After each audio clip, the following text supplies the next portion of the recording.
Good evening, everybody, and welcome to the Drinks and Dave Show. The barflies are here, and everybody else is too. And our audience, we got a huge audience today. Hello, Rich. How you doing? Well, good evening, David. How are you today? Oh, it's toasty in the lounge tonight. Oh God, let me guess. It's 80 degrees. Yeah, it's 80 something. Yeah. Wow. Come to Arizona and burst into flames like the rest of us. Yeah. Although, at the tone, the weather report in Tucson is 88 degrees. Actually, north of Tucson, it's actually even less. That's too much degrees. That's too much. That's beautiful weather. That's wonderful weather. For being inside with air conditioning. Is your air conditioner on today? Of course it is. See? Of course it is. Oh. So... Well, you're back. Yes, we're back. And hopefully, hello, Tig. And, well, I guess I could just turn around and say hi. Hello, Stephen. Welcome. We missed you last week, and it's 88 in Portland. Wow. Oh, yay. You guys are just burning up. Well, hopefully, and I also heard that you guys had a little rumble, a 5.4 earthquake yesterday in Berkeley. But I guess for you guys, 5.4 is like, big deal. I slept through it, so, yeah. My wife said, you missed the earthquake. I guess I did. Yeah, whatever. unless a bridge falls, we're not worried about it. That's the line. So is it good to be home, or do you miss fresh air? I was thinking about that right before the show. As you're driving, the last day that you're camping, and you're thinking, okay, you got to drive home. Now, we're only 170 rough miles from Fool Hollow Lake, so but we have to go through Salt River Canyon. But other than that, yeah, when you get back, you're glad to be home, but at the same time, you're like, you want to turn around, pack up, and go back up. Hello, Eric. How are you? And hopefully everybody enjoyed the show from the lake. I know that the biggest joke is that there's more cement at the campground than there is anywhere in the state of Arizona. But no, because that's a nice pad. You can walk out there. You can sit by the fire pit, look out over the lakes. And then, of course, we did some four-wheel drive rock hounding adventures as well. So what are you drinking tonight? I am drinking, I popped open a new bottle of where's my camera? Holman Makier Bay. Nice. Yeah, it's been a while since I've had this one. Yeah. And I'm going all what I call trail hillbilly. So if I was out four-wheeling, this is what I'd be drinking. This would, if I opened up the back of the Jeep and put the table down. Pabst? Coors Banquet. Oh, that's what Stubbies. And that's what you drink. But you can't know. That's a glass bottle. You cannot take those four-wheeler. Why not? Well, because they go chinkity, and they break. No, you have a cooler, a padded cooler that has with spots for each bottle. Oh, it's got pots for bottles, sandwiches, snacks. I see. Those of us that I see. You go four-wheeling like you go camping. Exactly. Those of us that go four-wheeling on the trail, we have libations. Because this could be survival. You get caught out on the trail. I can see the halfway point on the trail, and you go, "Oh, boys, who wants some sushi?" We've actually thought about. Actually, Joe and I were talking earlier today that. Well, Tig Lily doesn't know this, but we're thinking about making the first 26-foot motorhome rock crawler.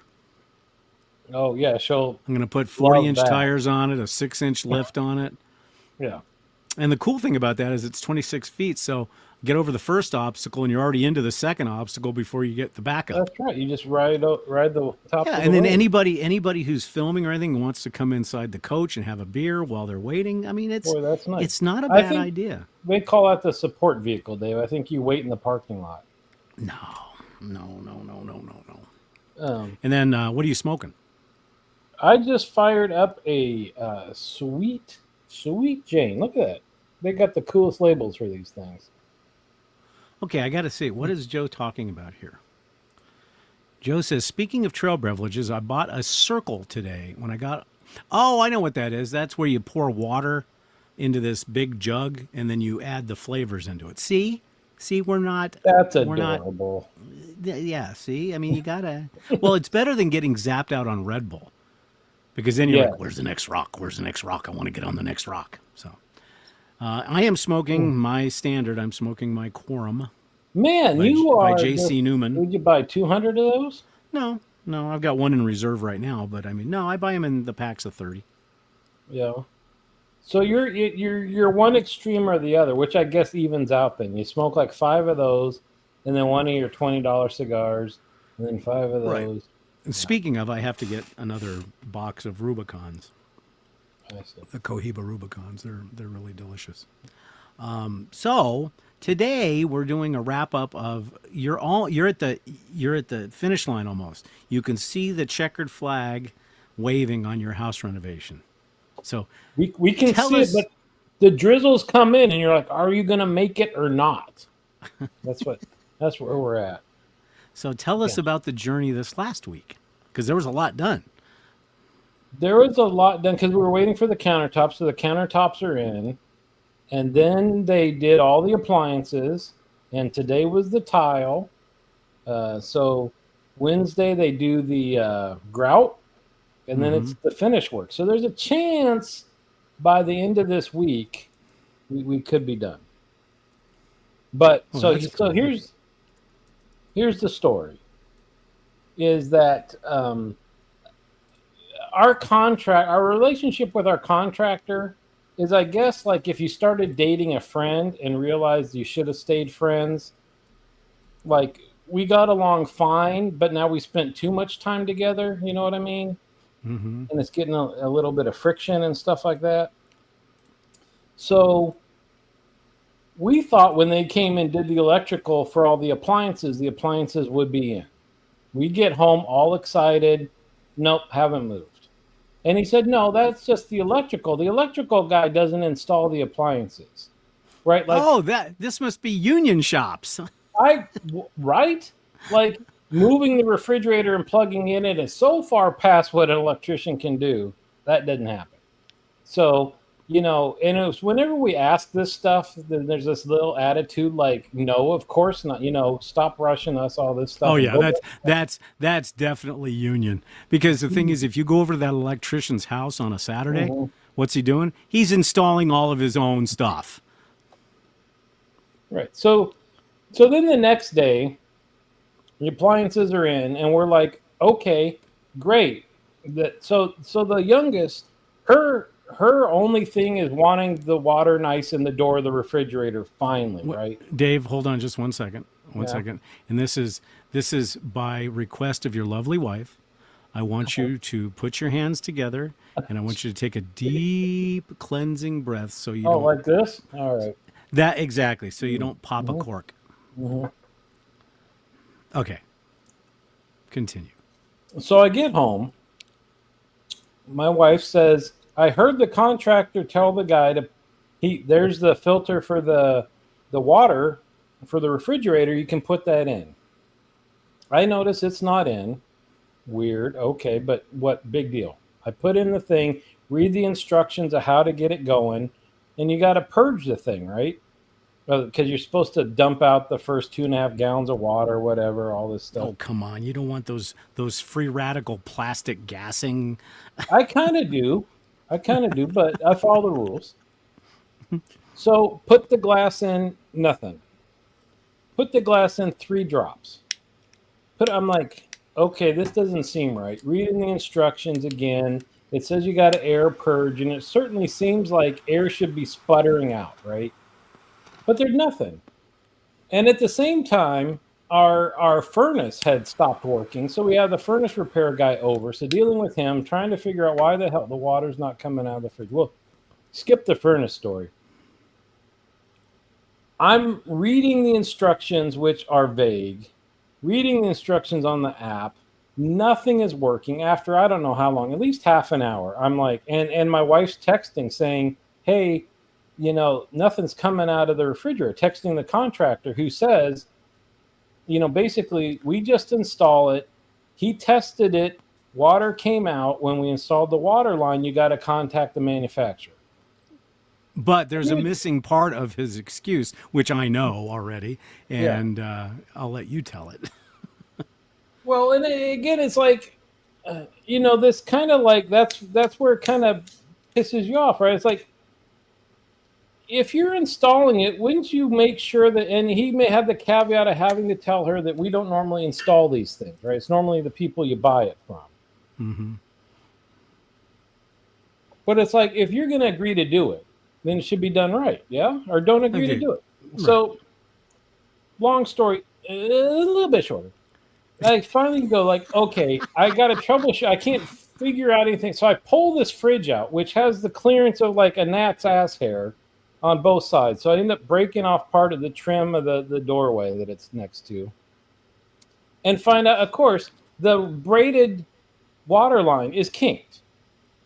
So straighten it out. Water works just fine. I'm just, what the F? So I text him and say, hey, but they didn't test it in place. I found this. I fixed it. But he doesn't respond at all. What an ass. So we get the water working. And so the next step is the ice makers, right? And they say 24, 48 hours. But the fridge has been on for weeks at this time to cool down. But I'm like, okay, I don't hear anything. I keep feeling in the ice maker it's not even wet, but I know if I call the manufacturer, they'll say, well, did you wait? So we wait and we wait and we wait. So this is the only good part of the whole story, is the app has a live chat feature for the refrigerator, of course. Mm-hmm. And so I go on, and this lady is super nice. She goes, take a picture of your control panel, all this stuff. I do that, and she goes, well, there should be 2 lights on there. And I'm like, well, I hit the button for the ice maker and it says on or off, the light. And I come to find out, oh, there's 2 settings. You hold it in, the second light comes on. As soon as I do that, click, the water is coming down. Right? The owner manual doesn't say anything about this at all. But luckily she fixed. So anyway, it was days of aggravation just over getting the damn water and ice working in there. But it's up and working. Most of the appliances are working. End of the week, maybe we're done. Okay, we have a request from Eric. You need to pause the show while I grab a micrometer and find a gnat. He wants to know the exact hair length on a gnat. It's accurate. So he's got way too much time on his hands today. Right. Yeah. So, but the countertops are in and they're perfect. They're lovely. Yeah. And the sink's in, no leaks. Sinks in. Everything seems to be working. The only thing is they put the tile up. We love the tile with the cabinets and the countertop. It's just, it doesn't look great against the paint of the dining room where it goes into. Now, had you already repainted the dining room or no? It was the color it had always been, and I painted the rest of the kitchen the same color, and we both are like, yeah, we're gonna have to repaint. Not the end of the world, but yeah, Joe brings up a good point that hardly any product comes with a manual. I was watching a video where he was unboxing something, and what they usually do in some of the stuff that I've gotten recently is you have this manual, you open up the manual, you're all excited, and you go, okay, I'm going to learn. And what does it say? Please scan the QR code for the complete manual. Right. You know, I bought an used amplifier off of somebody about a week ago. Didn't come with the manual, but it had a same thing, QR code online. I'm like, oh, I'll print this off. It's 198 pages. So here's the funny thing about that. You buy a new product, you pay twice as much as you paid for last year, but last year you had a manual. This year, they're saving the money on paper costs by having you scan it. And then use your paper and your ink to print the manual. Yeah, if you want. You know, that used to be, I was way into electronics, college age, all that stuff. So I loved opening up the box. You smell the styrofoam, and I'd sit there and enjoy reading through the manual. Mm-hmm. They've taken that away from me, Dave. Well, I'm somewhat OCD, so I would do that. I'd open up the box, take out the thing, and it says, please read this manual completely before starting any assembly. And I would do that. Yeah. Because that is how I understood it. Where a certain person that I know that's over here somewhere, being an engineer, would say, don't need that. figure it out. See, I would think that would be opposite. I would think that I want to know all the rules, all the specs, everything that. Oh, no, you guys because are what you don't understand is engineers can do everything. In other words, when they're born, everything that could ever be put together is assimilated into their brain, and they can do it. And 9 times out of 10, Sharon does prove that correct. Except when it comes to spelling. We won't go into that. Opposite, Dave. It's opposite. That's true. That's a good point. Joe brings up that he values manuals, and this is true when you're putting something together, so you know how many bolts and screws but aren't. But here's the bad part about that, though, is when you're done putting everything together and you have 3 or 4 extra, that drives me crazy because I'm thinking, oh God, did I miss one? So I literally called the manufacturer once. They said, no, we put a couple extra in there just in case. Well, then tell me that. Because now I'm thinking there's some component that I put together that I didn't put together correctly. Yeah. Yeah. No, but he's got a good point, because it used to be it came with bolts, nuts, washers. That's it. And now there's 4 different sizes of bolts, and you got to make sure you use the right one. And Or I like the ones where they figure, us Americans are just stupid. So what they do is, instead of saying you have 16 1.5 by 33 thread thing, they just put a picture and 4 times. That's thank it. Goodness. Yeah. So yeah. So right, so you're close. You're getting close to the end. It will be nice. We've got that like butcher paper over the floors and all that stuff. So that will be a fun day when it's all done and we can remove the butcher paper and we take the photos before we mess up the countertop, putting our shit all over it. And right. And then, when you're in your socks and the tile's freshly laid and you get that, oh, this is slick type of thing. That's true. So be careful.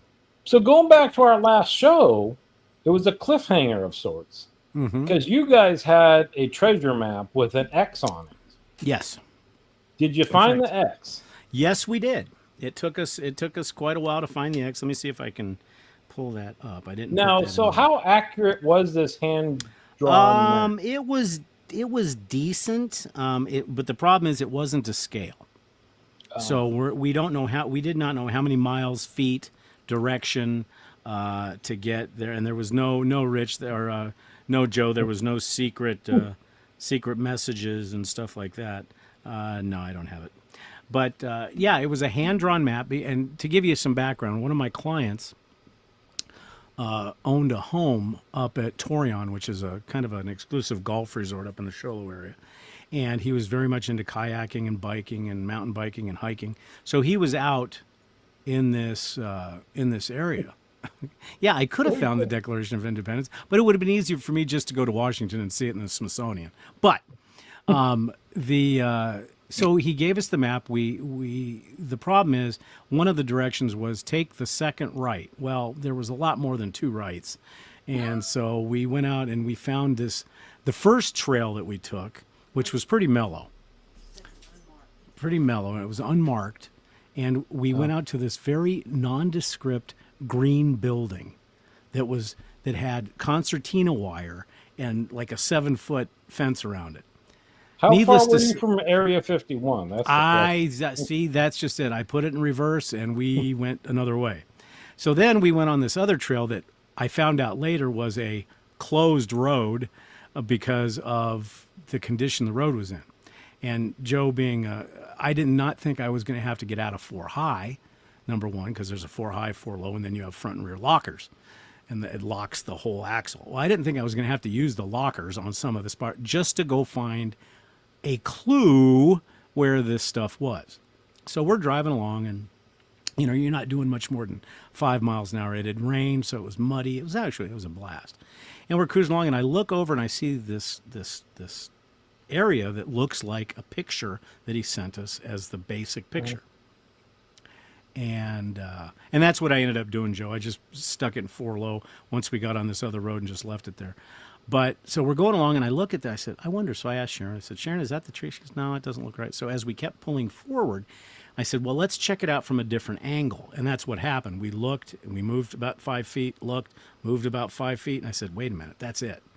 So there's the basic, we've got this clue ready. So we pull off the road, and we were doing a little bit of bushwhacking through some stumps and trees and everything else. I mean, it wasn't a road. And it said that this area, yeah, how many experience points? It was supposedly 100 yards from this clue is where this was. And so we both branch out. The dogs are tired at this point. They just want to lay down. So I go out 100 yards, and we're starting to do a 360 Wait, the degree dogs sweep. are tired from riding in the car? Well, you got to understand on the back, because we removed the back seat from the Jeep. Now, understand that a 2-door TJ Jeep has got a back area of about 3 by 5. It's very small. So we remove the seat, and I have a rack that has my my sushi. Right. No, my compressor, my tire repair plugs, hoses, tools, axes, everything we need because we're out there. What the hell? What are you doing out there? Well, when you go, you build a log cabin. Yeah, but when you go out on a trail, and Joe can tell, you never know when you're going to pop. No, you're right. You need an axe in case you need some s'mores and got to start a fire. Well, exactly. But more importantly, you have to have the compressor because you're airing down your tires. All right. And you have to reinflate the tires. You have to have a toolkit because it's a Jeep right out of the gate. And then you don't run into this problem on the way to the ice cream shop, I'll tell you that. That's true. But anyhow, so we digress. So we go out and we're finding it, and Sharon, being the spiritual person she is, she called on nature and said, birds, give me a sign. And sure enough, I swear, as God is my witness, a bird almost pointed her right in the direction. So I'm down at the bottom where we parked, and she goes, I found it. And I'm looking, and I go, I am not hauling rocks back 400 yards. So I figure, you know what? I'm going to take the Jeep up there. And sure enough, I got it up to where it was at, and we found it. And it turned out to be the find that we never could have thought. I'm going to start showing a couple of pictures. So this,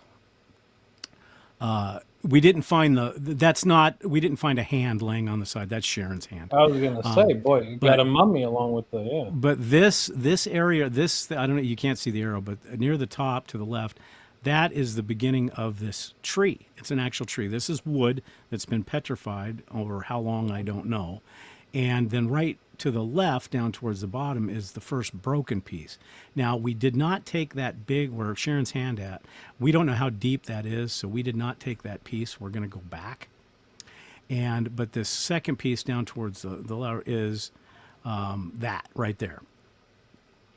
So we spent some time, and you can see how it's been calcified and stuff like that. So this is actually wood that is actually turned into rock.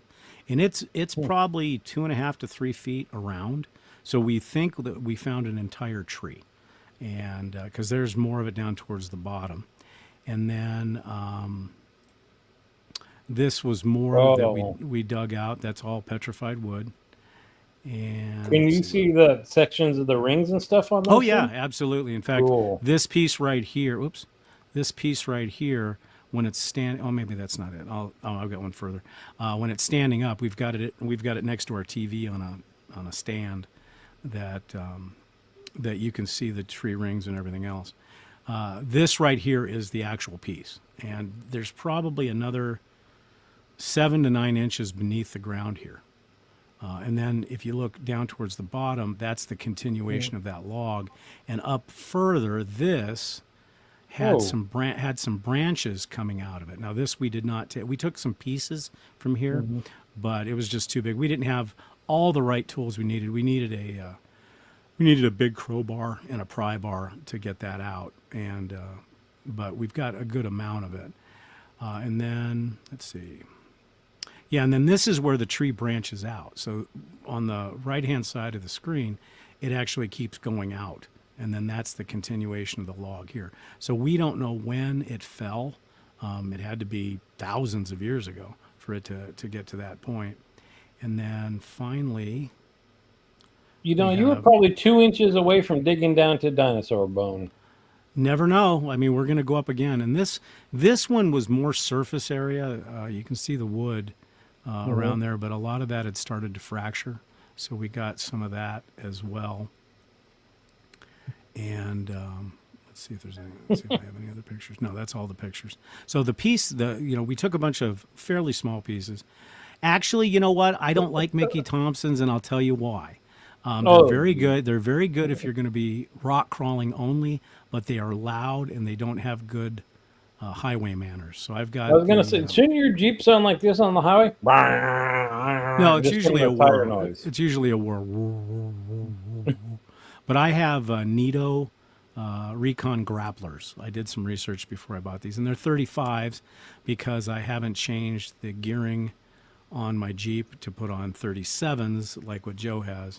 And what I'd like to do eventually is put one-ton axles and at least 37s. But that's the more shit you put on your Jeep, the more rocks she's going to want you to load into it. That's okay. That's okay because later on in the next couple of years, she is going to have her own Jeep, and it will be a big Jeep, like a truck. It'll be a Gladiator. You're going to have side-by-side Jeep ventures? No, it'll be a Gladiator. Like Joe's got a Gladiator too, and that's what kind of convinced us. Because then she can go out whenever she wants, and she has a truck to put all of the rocks in. But yeah, this is the one that we actually. Oh no, there it is. I think it's this one. Yeah, this is the one we dug out. That whole thing? Yeah, the whole thing, and it's about probably 2.5 feet tall by about a foot wide. Yeah, it's heavy. But it's beautiful. It's got pinks and yellows and greens. It's a good thing your back is half titanium already, because you don't blow it out. Yeah. So we actually found treasure. So that was actually kind of fun. We were going to go back because that evening we went to Tractor Supply in Show Low and bought the pry bars and everything else, but it rained really, really heavy, and we didn't want to take that chance. But see, that's just it. So even if Sharon gets that Gladiator, she's going to need me for the heavy work. Yeah. So, but that's okay, because we got to, and we're going to be slicing. We're going to be slicing some of those pieces on the rock saw, and hopefully get them thin enough to where light will permeate through, and we're going to make some lamps and stuff like that. So it'll be fun. Wow. But we can't. But right now we have we have a backlog of fire agates, petrified wood, obsidian, regular rocks that we have to saw because we want to get really thin pieces and start using those as gifts and coasters and stuff like that. But it's just been too hot outside to do any of that. Oh, so now's the time you can start buying the tools and do the work. Well, we got the tools. We just got to do the work. It's just you got a rock saw? I didn't know you got a rock saw. Yeah, we have a rock saw. In fact, on Rocks and Roads. In fact, maybe next week I'll, because we have a bunch of stuff in the polishing tumbler right now. I'll be able to show you some of the fire agates and stuff like that. So, yeah, so we're going to go up again and get some more of those. And and rock hounds in general are kind of like Jeepers, are somewhat obscure in where they tell people where they go. Because then some fool goes up there and steals the whole log, and then there's nothing left. Right, and this is on BLM land, so we have a permit to do that because you can take up to 25 pounds of rocks a day out of there with a permit. But there's other areas where you have, if it's private land, you have to have permission and stuff like that. That's why you can't go to the petrified forest and just take stuff because it's federal land. I see. But there's a lot of places down here because I've been itching to get back out on the trail. In fact, I've missed 2 trail runs that Joe had invited me on because we were doing different things. So I'm excited to get back on the trail. And there's a couple of spots down to the east of us called the Rug Road to Klondike is one that I want to do. It's about a 46-mile trail, but the original rug, because it goes up to the Klondike mine, and they used actual rug on the road so that the 2-wheel drive vehicles could get traction to go up to the mine. And this was back in the 1800s. Those rugs are still there.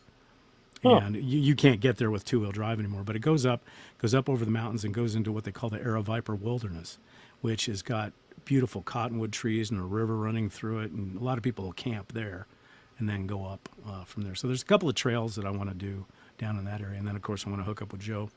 But is the mine closed? Yes. Yes, the mine is not closed. Yeah, you know what you need is more hobbies, I think. Well, some of the hobbies are easy. Like with watches, I just put the watch on and I'm done. But no, it's just that the southwestern desert, I don't, and I'll get a lot of comments on this. I think between Tucson and Phoenix and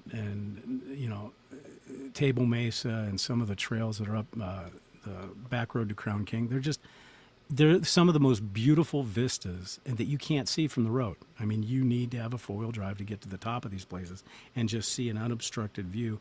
And then when you look at the sky, there's no light pollution. I mean, it's pretty cool. That'd be cool.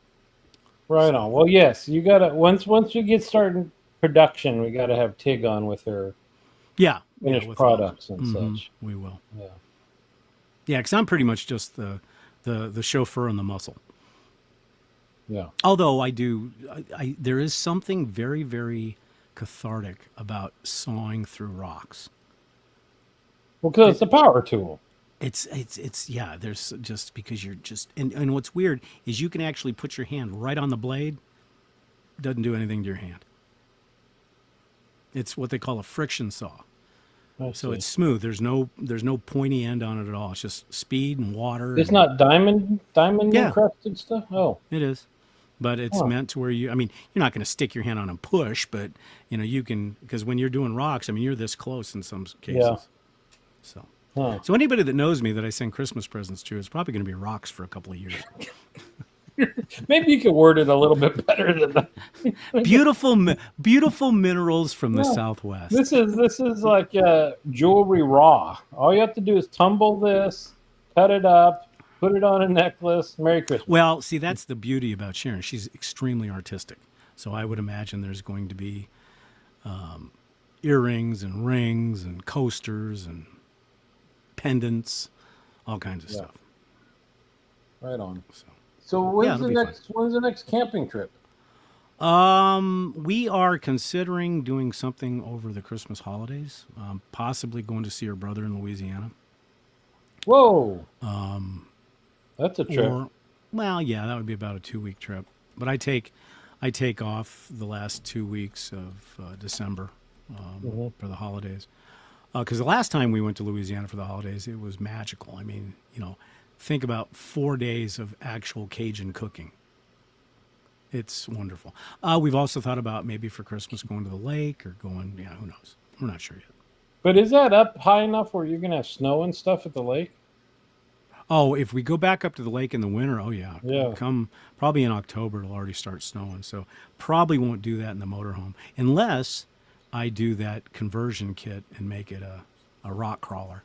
Wouldn't that be fun if you went and there's snow and you make the fire and you sit around with the hot cocoa singing Christmas carols? Oh, I would love it. And Sharon would be inside the motorhome with the furnace turned up to 80. And she's not a cold weather person. I would love it. Very Norman Rockwell. Oh yeah, it's funny. The campground, we were looking at reservations for next year, and the campground and the camp area that we go to, right by the lake, is already booked up for the holidays. So people go up there, from Phoenix, from Phoenix and Tucson to get into the snow. Yeah. But.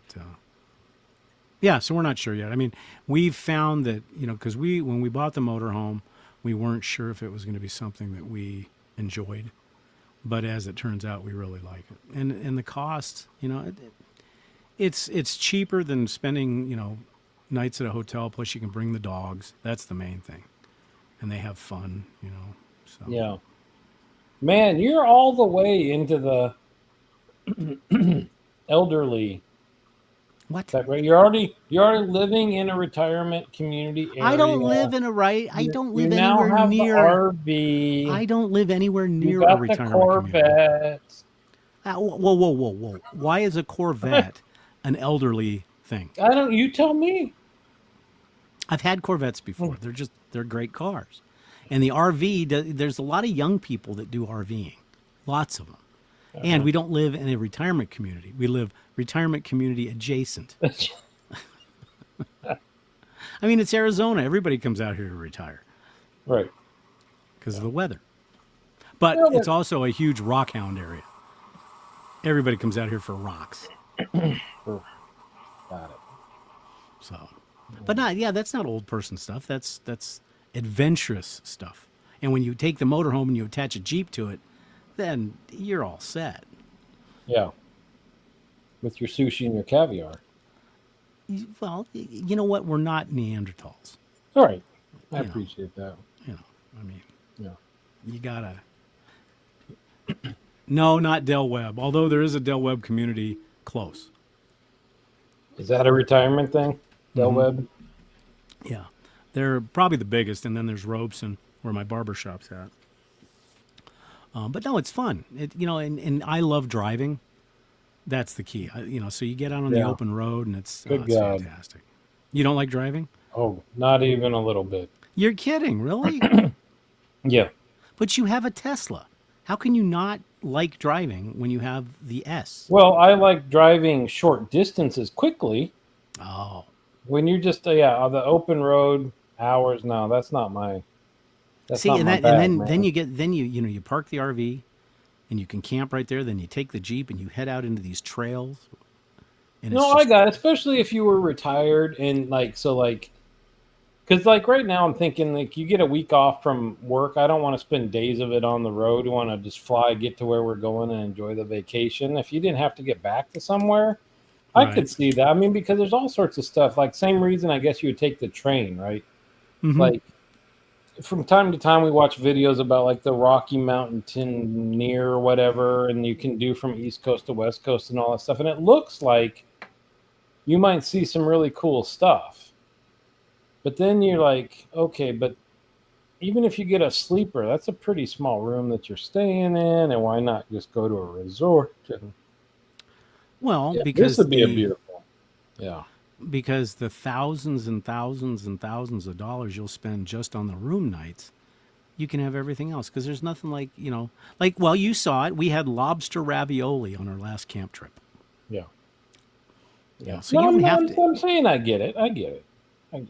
You know what? I bet you if you rented one for a week, you'd be hooked. So I had to empty out the black water tank. Oh, that's easy. And besides, most of the time, the campgrounds have sewer hookups. All right. And if you feel like getting up at 6 o'clock in the morning and having a snifter of brandy or scotch, you can do that. You don't have to go down to the bar. Yeah. All right. So what else? That's pretty much it. Just, doing some stuff. The bad part about RVing is when you get home, you got to unload everything. That's the bad part. You got to unload the refrigerator, unload the freezer. But other than that, no. I think the biggest regret or the biggest excitement is when you get home and you relax and you say, it's good to be home. And then a day goes by and you're like, okay, let's start researching our next trip. And that's what I was going to say, that's weird. That's almost no matter what vacation you're on, after a while, you kind of, most vacation, I think there's a few that I could have just said, let's stay here forever. Mm-hmm. But most of them, you're you want your bed, you kind of want the bigger space you've got at your house or your pets or whatever. But then after you're home for a day, you're had my fix. What's next? Yeah, exactly. And that's, well, the thing is, to me, and maybe this is because I'm in my early 60s now, that you might as well do it while you can, because there's going to come a point in time where you can't. I see it every day at the shop. People say, oh, yeah, we're going to go this year. We're going to go this year. And then something happens. And they ain't going anywhere. So, and you can't take, and the bottom line is you can't take the money with you. Yeah. That's funny because I find that we're saying that more often. But this is a once-in-a-lifetime thing, so let's just do it. And I don't know how many once-in-a-lifetime things we've done. Well, think about it. If you're going to go see the fall colors, that's a once-in-a-lifetime thing. Mm-hmm. Then you're going to go to the Caribbean. That's a once-in-a-lifetime thing. Then you go, now when you repeat the same thing over and over again, then, yeah. I mean, we've been to Fool Hollow Lake 4 times now. And it's always been, we better do it while we can. Well, we've done it while we can 4 times. But it's worth it. Yeah. So you're not interested in exploring other campsites around you? Yeah, we Like, are. But most of them, I want to be near water because growing up in the desert, you don't get a chance to be near water that much. So yeah, we want to go near water, and Fool Hollow Lake is one. There's Roper Lake State Park, which is pretty cool. Plus, when we take the Jeep, I like to be somewhat adjacent to trails, so we can go out and rock hound or 4-wheel drive or whatever the case may be. yeah. But it's Trying to fun. think. You got a ways to go to get to an ocean, huh? You can't just head south. There's Yeah, a whole 4 lot of hours. Mexico there. 4 hours. I can be at the Gulf of Mexico. Or, I mean, the Oh, Gulf yeah? of California. Gulf of California. But I don't like going into Mexico. It's especially with a motorhome because you don't know what somebody's going to attach to the motorhome on the way back. Yeah. But Topaz Mountain, Banff. You got some suggestions here. Start making a yes, list. we're thinking about doing the West Coast because I've never been to Yosemite. I've never been to what is that, King's Forest, or you know it better than I do.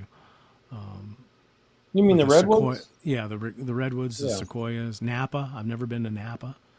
And we've been actually looking because I know I'm waiting for Pantea to say it. We've been wanting to come out and see you guys, and we found a couple of nice campgrounds that are, about 20, 30 miles south of San Francisco, so that are right on the ocean. So we've thought about that. Yeah. That's something else is yeah, just having an ocean view and just sitting there with your chair and just watching. Mm-hmm. That's another beautiful thing. Yeah. Used to be. Yeah, there's a place. There's a place in California near one of the Marine Corps bases that has what they call the glass beach. And apparently, what happened is all the glass comes back onto the beach, and it's been tumbled and everything else. Yeah, what's funny is you see beautiful pictures of that. You go there and it's about 20 feet long. Oh, you're kidding, really? It's this little tiny. You got to go down in there, and it's just this little tiny inlet. But there's a lot there, though, right? They're tiny like that. Yeah. So we've thought. I guess there's another place up in Oregon that has that because we haven't really done a lot of the Oregon, Idaho type area too. So we've thought about that. Yeah. Well, and I guess that's the other thing that's cool is you can make short little jumps, and then you're not unpacking, repacking all the time. Well, see, that's the one thing. You pack once and off you go. Fort Bragg, that's it. Thank you, Pantea. Yeah, but so we when we were just dating, or Pendleton, that's it. Went up to that area for New Year's Eve, and it's this little town called Mendocino. Uh-huh. And so we got a hotel there for New Year's Eve, not realizing there's nothing to do in Mendocino. Even New Year's Eve, everything shut. The whole town is like 2 blocks wide, and I don't know, maybe 4 blocks long. It was the weirdest thing. Yeah, we went out and we were like, well, it's New Year's Eve, and we went out and walked the town at 10 o'clock. Shut down. Everybody was at home getting drunk, waiting for the ball to drop. Yeah. We don't really do much on New Year's anymore. No. Not anymore. Well, I stay up at least till 9 o'clock so I can watch it on East Coast time, party it up. Yeah, so it... You know what I've noticed, though? You've gotten into, or your wife's gotten into all this rock stuff. That stopped you having to dig holes for new plants and trees constantly, which is a nice change. Yep. Yeah. So has the home, orchard stopped growing? Is it done? No. She, before we leave on trips, she has a plan on how she turns on at what I call the water hub, and she's got various lines that go out to all the plants, and she programs it so we don't have to worry about it. Well, no, but it's reached its equilibrium. It's as big as it's going to be. No.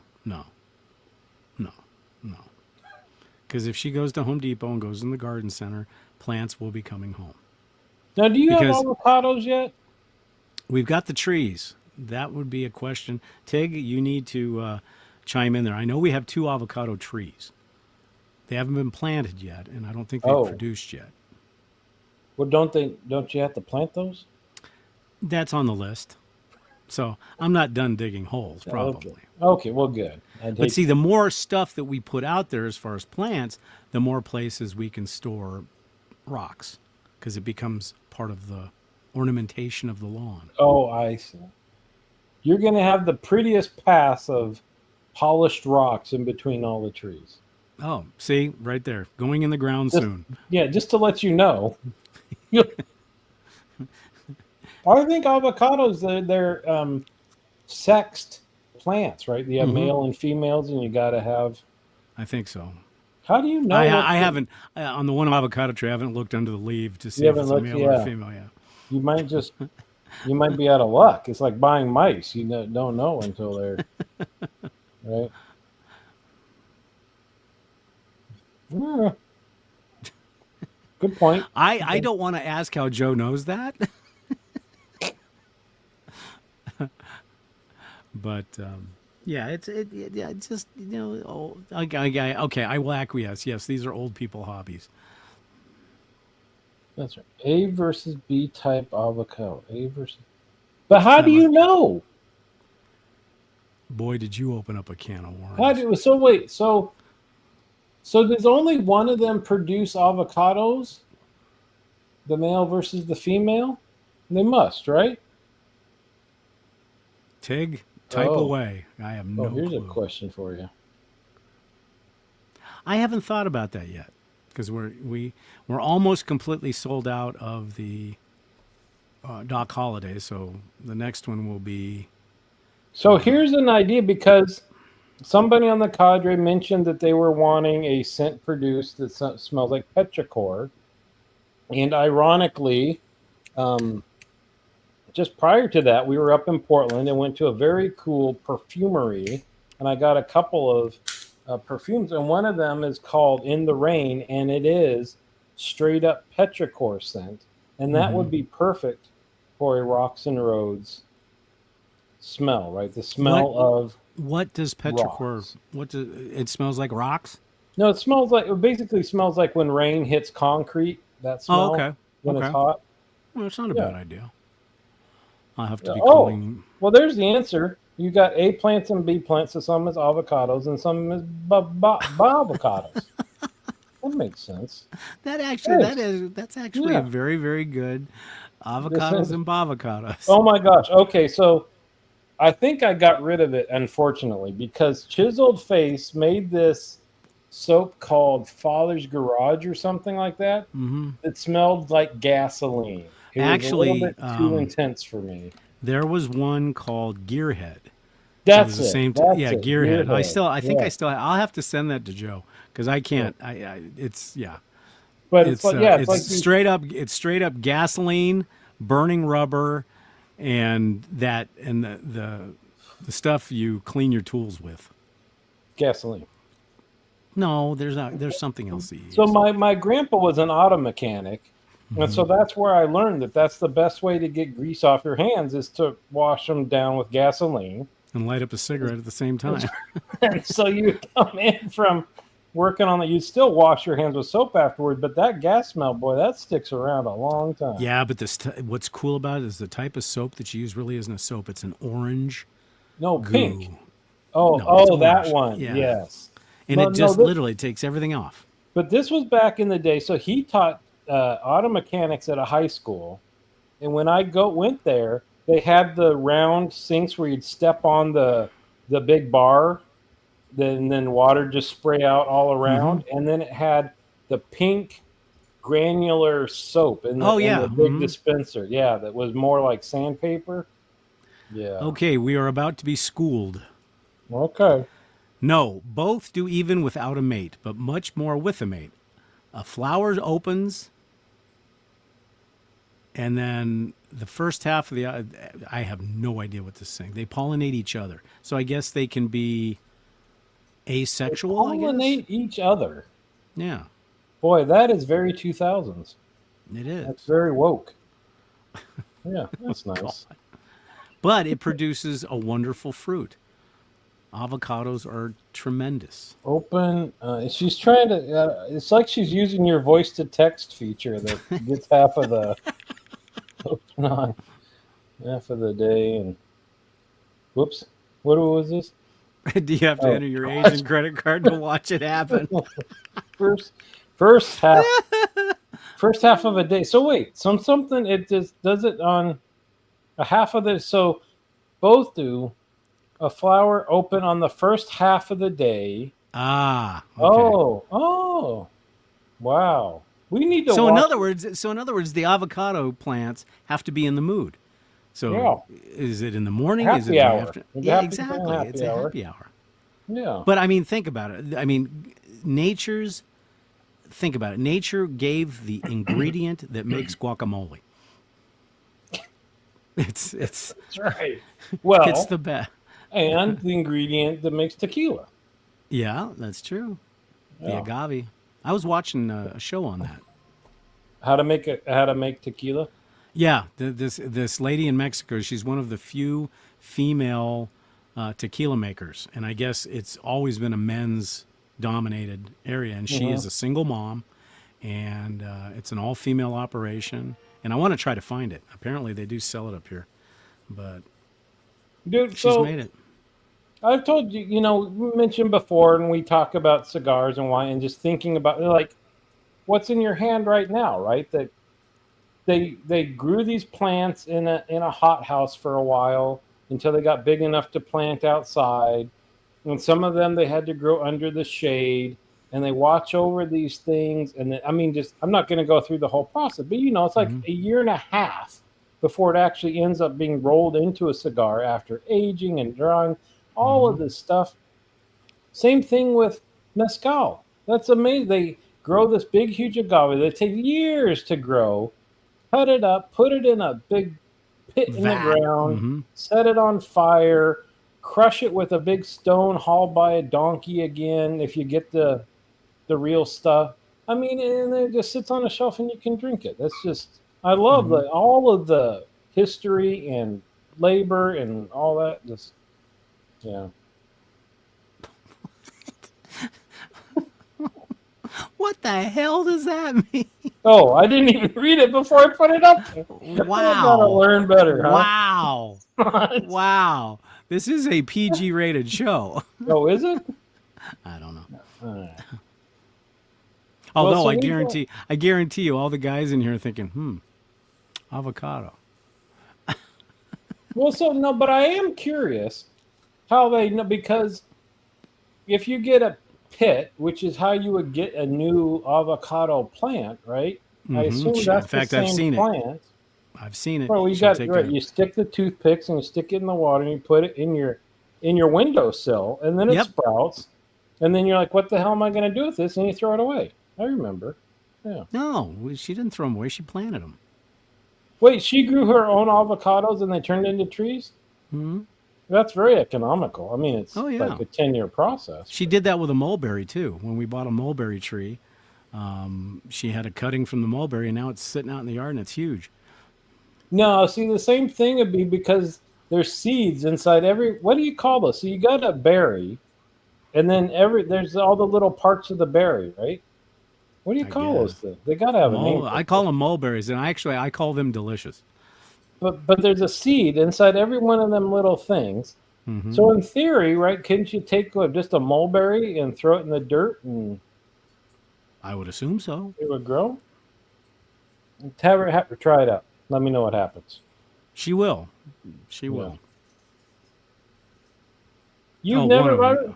My grandma used to do that all the time, and I always wondered why. Because, like I said, after it sprouted, nothing ever happened with the damn thing. I think they all just got thrown away.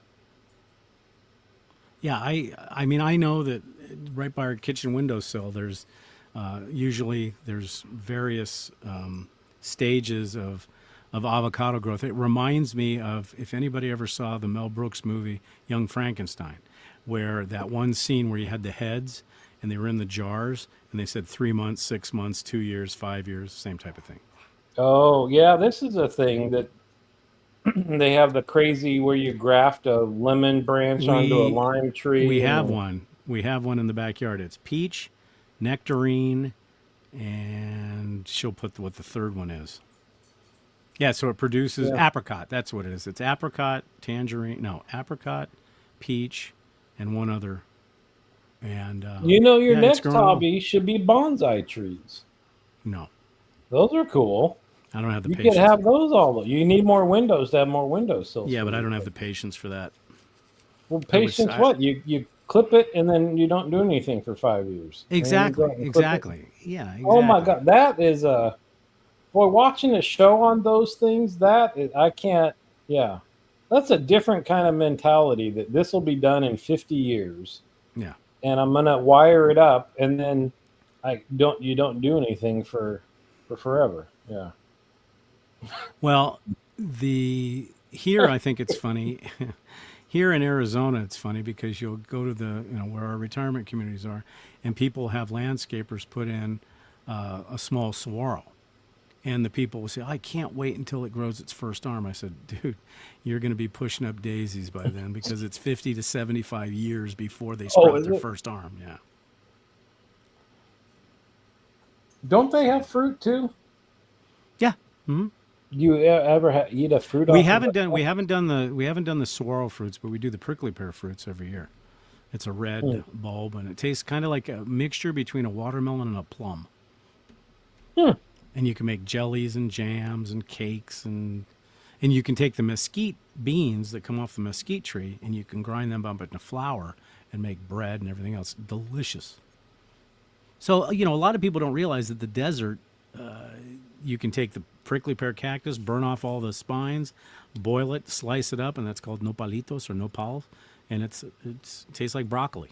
So you can survive out in the desert. There's plenty of food out there. You just got to have the right tools. Except for it being 120 degrees.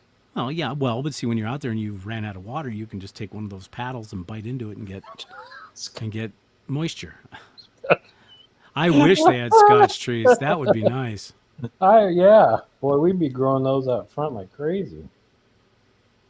Yeah. So it it all depends on the environment you're living in. Exactly. It's very camouflaged, and half of it wants to kill you. Well, yeah, everything in the desert either sticks, stings, or bites. Well, guys, we posted this at the beginning. Don't forget, if you don't give us ideas, you get more of this shit every show. So. Exactly. Exactly. Your choice. Give us ideas and we'll try to talk about it. We're still we're planning probably when he gets back from vacation, we'll probably end up doing a Doritos cook-off. What would be fun if we could get a certain person who is in the audience tonight to send us doggy biscuits. And we could do a doggy biscuit showdown. Just like on the David Letterman show. I guess they're not bad for you. Oh. Just kind of probably dry.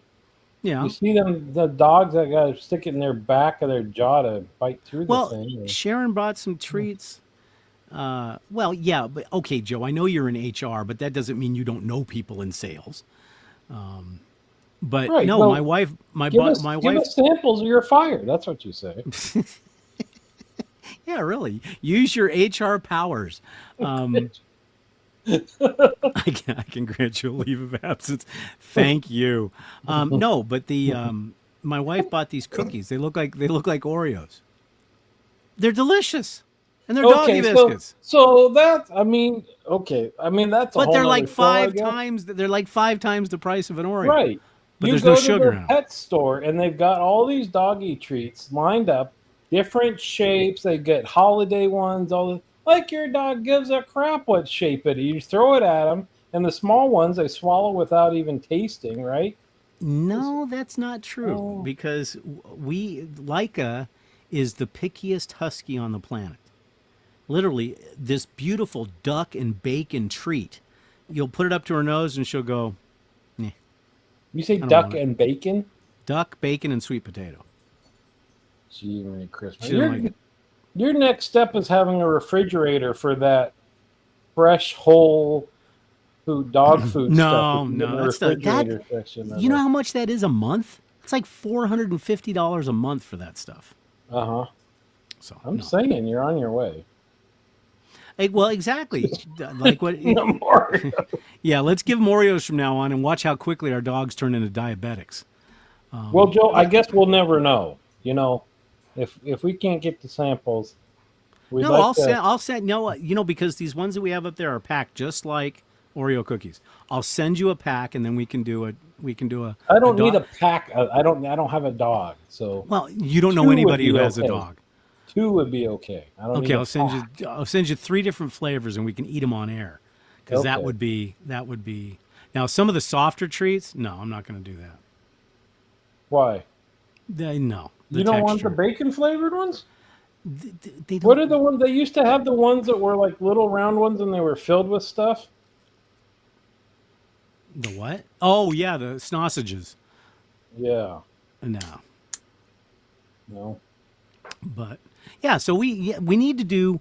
Because remember, I don't know, well, you're not old enough to probably remember Steve Allen, but Steve Allen used to do crazy stuff, and then David Letterman used to do crazy stuff. I remember there was one thing where he opened up a can of Alpo and just went to town. That I won't do. No. Yeah.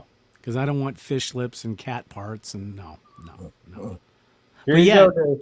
Here you go. I'll have to do that. He's going to send me Jeep parts, is what he's going to send me. he's gonna here, try this.